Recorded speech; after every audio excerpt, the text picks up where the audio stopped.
ಬಹಳ ದಿವಸಗಳ ಮೇಲೆ ಶಿವಣ್ಣ ಅವ್ರನ್ನ ನೋಡೋದಕ್ಕೋಸ್ಕರ ನಾನು ಬಂದೆ. ಇದು ನನ್ನ 2ನೇ ಭೇಟಿ ಈ ಮನೆ ಒಳಗೆ. ನಾವು ಅವರು ಕೆಲವು ಚಿತ್ರಗಳಲ್ಲಿ ಅಭಿನಯಿಸಿದ್ವಿ, ಒಟ್ಟಾಗಿ ದಿನಗಳನ್ನ ಕಳೆದಿದ್ದೀವಿ, ಅದೇನೋ ನಿಜ. ಆದರೆ ಅವ್ರ ಮನೆಗೆ ಒಂದು ಕಾರ್ಯನಿಮಿತ್ತವಾಗಿ ಅಥವಾ ಒಂದು ಉದ್ದೇಶಪೂರ್ವಕವಾಗಿ ಬಂದಿದ್ದು 2ನೇ ಸಲ. ಹಾಗಾಗಿ ನಾನು ಬಹಳ ಹಿಂಜರಿಕೆಯಿಂದ ಬಂದಿದ್ದೆ. ಅವ್ರ ಪರಿಸ್ಥಿತಿ ಹೇಗಿದೆಯೋ ಅಥವಾ ಅವ್ರ ಸಮಸ್ಯೆ ಏನಿದೆಯೋ, ಹೇಗೋ ಮಾತಾಡಿಸ್ಬೋದು, ಹೇಗಿರ್ತಾರೋ ಏನೋ ಅಂದ್ಕೊಂಡು ಬಹಳ ಆಕ್ಟಿವ್ ಆಗಿದ್ದಾರೆ. ಒಂದು ವಿಷಯ. ಇನ್ನೊಂದು ವಿಷಯ ಏನಂದ್ರೆ, ನಾನು ಒಂದು ಕಾರ್ಯಕ್ರಮಕ್ಕೆ ಏನೋ ಒಂದು ಅಂದ್ಕೊಂಡು ಒಂದು ಉದ್ದೇಶ ಇಟ್ಕೊಂಡು ಬಂದಿದ್ದೆ. ಆ ಕಾರ್ಯಕ್ರಮದ ಬಗ್ಗೆ ನಾನು ಹೇಳಿದಾಗ ಅವರು ಡೇಟ್ಸ್ ಏನೋ ಒಂದು ಪ್ರಾಬ್ಲಮ್ ಇದೆ, ಅದು ಸಾಲ್ವ್ ಆಯ್ತು ಅಂದ್ರೆ ಖಂಡಿತ ಬರ್ತೀನಿ ಅಂತ ಹೇಳಿದ್ರು.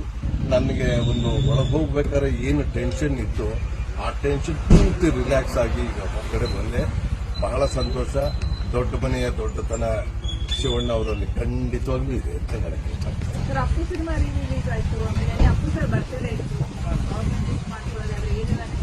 ಮರ್ತಿದ್ರೆ ತಾನೇ ನೆನಪು ಮಾಡ್ಕೊಳಕ್ಕೆ, ಮರೆಯೋ ಹಾಗೆ ಇಲ್ವಲ್ಲ.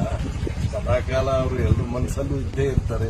ಅದನ್ನ ನೆನಪಿಸ್ಕೊಳ್ಳೋದು ಅಥವಾ ಮತ್ತೆ ಅವ್ರನ್ನ ನೆನದೆ ಅಂತಲ್ಲ, ಮರ್ತೆ ಅಂತ ಆಗುತ್ತೆ. ಅವರು ಚಿರಂಜೀವಿ ಅಂತ ನಾ ಹೇಳಿದೆ.